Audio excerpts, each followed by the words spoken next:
USDA is among the government agencies putting together what-if scenarios in light of the COVID-19 outbreak.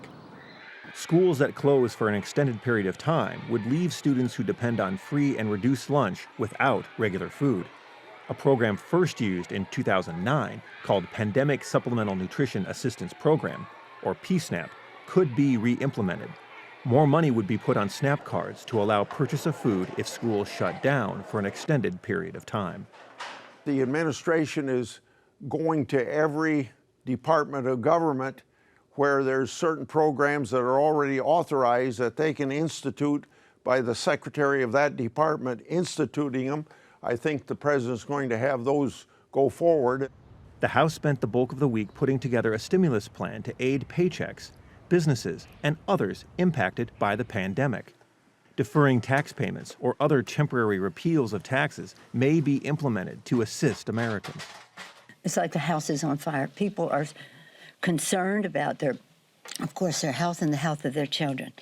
If they are losing their jobs because nobody's coming to the restaurant or whatever it is, then we have to be there with some help for them. We have overcome bigger challenges in this country. Every time we have a disaster and others, it shows the very best of this country working together and coming together and actually making us stronger in the end. I'll make this commitment to everyone.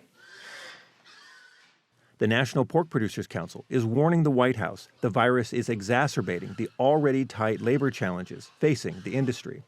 In a letter from NPPC President Howard Roth, the availability of workers on weekends and off-time shifts is one challenge in the pens.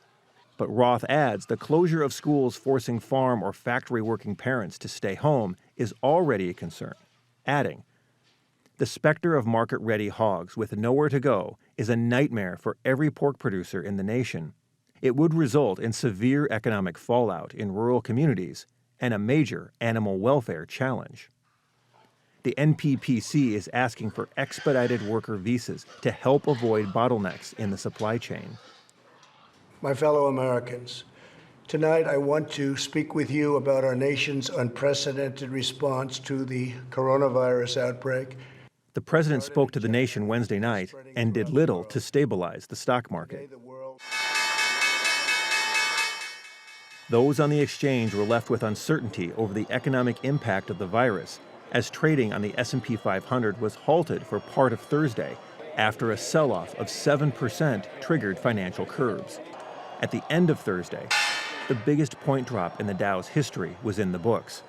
It was the fourth largest percent drop in 124 years. The market whipsawed back into positive territory on Friday.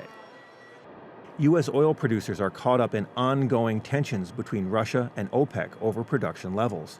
Domestic shale producers are caught as their market evaporated. Gasoline prices dropped to a more than 11-year low in late week trading. Some commodity groups have canceled upcoming meetings out of an abundance of caution. Large events also were shuttered around the U.S.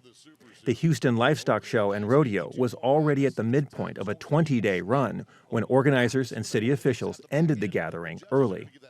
Exhibitors and visitors were sent home after it became clear the virus had spread to the metropolitan area. And so at the end of the day, I will be signing an emergency health declaration, and which will remain in place for 7 days. For Market to Market, I'm Peter Tubbs.